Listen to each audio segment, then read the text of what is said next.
Distrika mamokatra nefa hazo ambara fa mitoka-monina noho ny faratsiany lalana ny distrika Ambatolampy ao anatin'ny faritany Mahajanga manampitrotraka ihany koa ny fiakaran'ny rano any an-toerana noho ny rivodoza izay nandalo teto amin'ny firenena noho izany manao antsoavo any mpitondra fanjakana ireo tompon'andraikitra any an-toerana.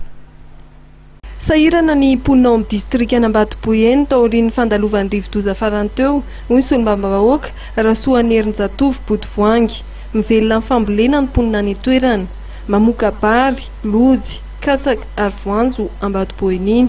Dibo-drano ny tany toerana ary loha volo teny Tambary sy tamin'ny Baibo.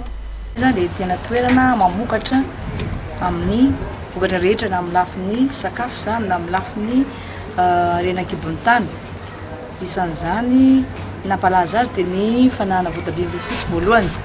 Teo koa ny Procopsa tamin'ny andron'ny Repoblika faharoa.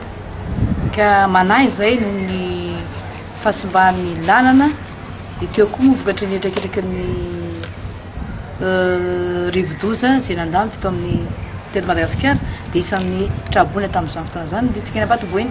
Ka manahy izay ny amin'ny fihenan'ny vokatra amin'ny taona ity satria isan'ny toerana mamoka bary manampy ny soratra faharoa Madagasikara dia ny ao Marvoy. Rakotry ny rano ny Baibo, ny tanimbary izay toeram-pambolena rehetra dia misy aza ny efa namafy ny vary dia difotry ny rano vokatra izay afenoiny rano be loatra izay dia izay no isan'ny nahafomafy ny distrika ny Ambatolampy amin'ny fotoana ity.